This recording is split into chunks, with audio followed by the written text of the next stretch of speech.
Je salue les ministres, le ministre des Finances et du Budget, le ministre du Travail en charge de relations avec les institutions et les honorables collègues. Monsieur le ministre du Travail, je profiter de cette occasion pour vous encourager et vous féliciter, mais surtout attirer votre attention sur les nombreux licenciements qu'on est en train de noter, aussi bien dans des structures publiques que privées. Nous invitons en tout cas à faire un effort pour maintenir les emplois qui doivent être maintenus. Monsieur le Président, Monsieur le Ministre, comme je l'ai fait avec les collègues en commission, nous allons voter ce projet de loi, qui est un projet communautaire et qui présente un grand intérêt pour le renforcement du système bancaire. Je pense que ce que nous vivons aujourd'hui doit nous interpeller par rapport à la situation du pays.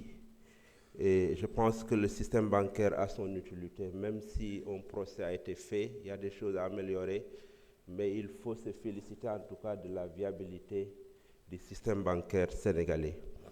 Je vais vous féliciter, Monsieur le ministre, pour les nombreux efforts que vous avez faits pour accompagner ce secteur.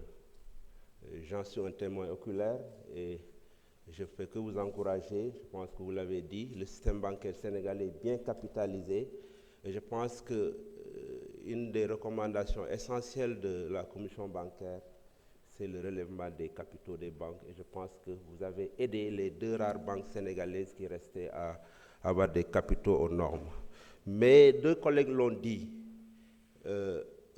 la dette sénégalaise est préoccupante. Aussi bien la dette extérieure que la dette intérieure. Le débat, c'est sur la dette extérieure sur laquelle nous attendons en tout cas les réponses, je ne vais pas répéter, mais sur la dette intérieure. Monsieur le ministre, je vous invite à faire très attention à la dette intérieure de ce pays. Elle est préoccupante. Et elle est indirecte et directe à la fois. C'est-à-dire l'État a des encours au niveau du système bancaire. Mais l'État également, les banques accompagnent des entreprises qui sont financés par l'État.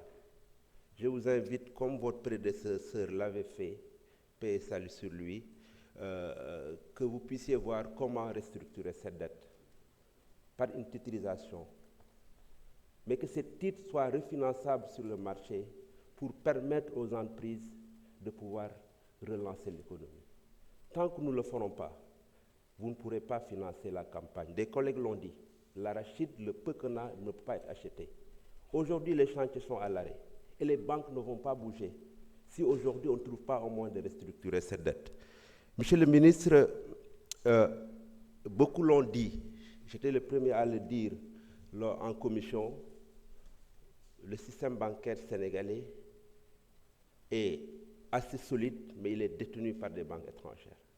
Le problème, ce n'est pas de faire le procès du système, parce que d'aucuns l'ont dit, beaucoup de banques étrangères sont au Sénégal. Je ne parle pas des banques occidentales ou des banques marocaines. Mais la nouveauté, c'est des banques de la sous-région. Et j'ai parlé de loi communautaire. Toutes ces lois sont appliquées dans les 8 pays de l'Union. Pourquoi aujourd'hui le système bancaire ivoirien marche avec la même réglementation? Pourquoi le système burkinabé marche et que les banques étrangères que vous voyez, c'est des Burkinabés, c'est des Ivoiriens, c'est des Nigériens qui viennent investir au Sénégal. Quel est le profil de ces investisseurs? Donc l'idée pour moi, ce n'est pas de dire qu'on doit avoir une banque. Il y a des banques nationales. Quand la BND a été créée, c'était pour booster l'économie. Qu'est-ce qui est arrivé? Les privés qui étaient dans la banque se sont retirés. L'État est seul et n'a pas la vocation de créer des banques. Le débat, c'est de savoir pourquoi les hommes d'affaires sénégalais, le patronat sénégalais n'est pas en mesure de soutenir des banques au moment où des Burkinabés, des Ivoiriens, des trucs sont encadrés par leur État pour venir investir au Sénégal. Le débat doit se poser à ce niveau, sur la pertinence d'une banque nationale. Toutes ces banques qui sont détenues majoritairement par l'État doivent être un grand pool, y compris la Poste aujourd'hui qui est préoccupante, qui a le plus grand réseau aujourd'hui.